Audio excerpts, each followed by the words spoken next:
Hey everybody, welcome to the May 2022 Ambuscade Volume 1 Very Difficult against Mage Mamool Ja. This month's Ambuscade has a bunch of little mechanics to try and remember. With all three of us dual boxing, causing DPS to be lower, and with buffing time included, we were able to clear this month's Ambuscade in roughly 8 minutes. For this strategy, we used Myrrh on Rune Fencer, Ayva on Dark Knight, Leene on Core, Karmus on Bard, Jcn on Red Mage, and myself on White Mage. We did use standard roles and songs, and the White Mage used corresponding bar spells based off of which Mamool Ja we were fighting. Just going to pause this video for a second and talk about the Mamool Ja before the strategy begins. Each Mamool Ja will be using one of the 6 main elements. Blue Mamool Ja will use dark-based elements, and the red Mamool Ja will use light-based elements. Each will be cured if you skill chain with the same elemental properties as the Mamool Ja you are fighting.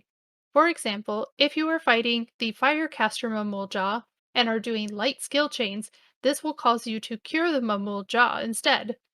Luckily, the Mamool Ja are set up in a specific pattern upon spawn and will always cast the same element on where they're standing. For example, if we start from left to right in the back row, you have water, arrow, stone, and in the front row you have fire, blizzard, and thunder. Some key things to note about their weapon skills is that all TP moves are absorbed by shadows. I do still want to go over their TP moves as they do cause some issues further down the line. You have Shield Shatterer, which dispels Protect and afflicts defense down, Ward Breach, which dispels Shell and afflicts magic defense down, Disarming Crescent, which removes your main and subslots and inflicts encumberment in both of these areas.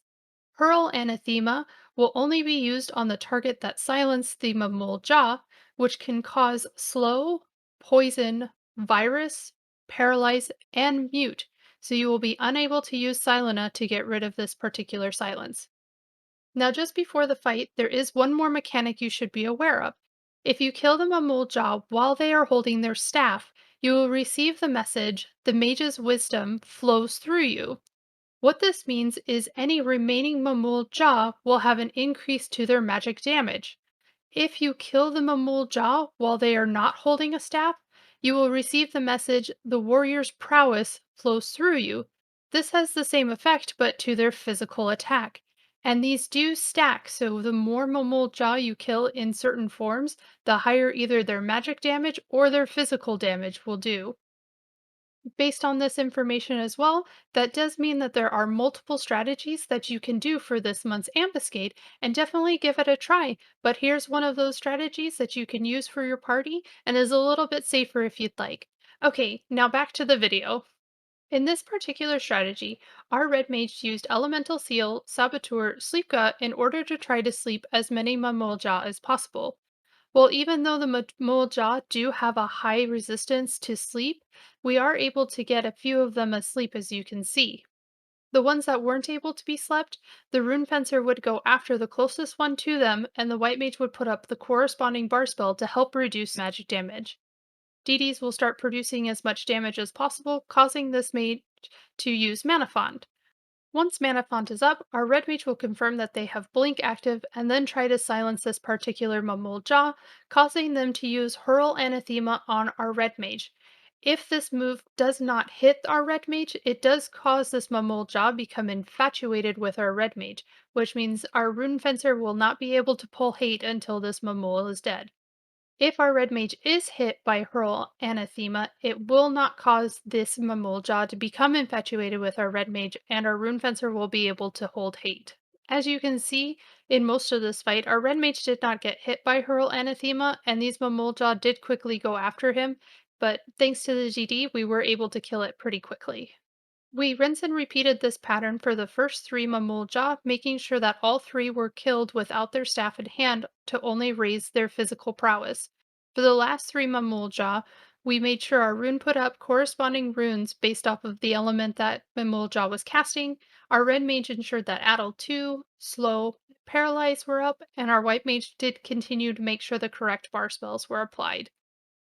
As we were not going to be silencing these Mamool Ja, it was very important to make sure that Ward Breach did not hit any of our members, and to make sure that Shell, the corresponding bar spells, and Addle were applied to each of the Mamool Ja just to reduce the magic damage, but as you can see, the magic damage was not that much as we killed the other three Mamool Ja in their physical forms instead of the magic forms. What's also nice about killing the first three in their physical forms and the last three in their magic forms is while Mana Font is going on, the Mamool Ja will constantly cast magic and will not use a single TP move. This allows us to avoid the mechanic of the increased physical attack, and due to us not killing the Mamool Ja earlier in their mage forms, we don't have to worry about the magic dealing that much damage as well. As you can see, this made killing the last three Mamool Ja very quick and simple, and not a lot of damage dealt to our party members. You can definitely change out the Rune Fencer for a Paladin and the Dark Knight for any other DD if you wish. We found this to be easier for our dual boxing group and more consistent due to the managing of damage outputs. The physical damage didn't do that much, and neither did the magic damage. If you aren't sure where to find your Volume 1 primers, please check out our YouTube short in regards to the locations in order to be able to pick those up. As always, see you next time. Bye bye!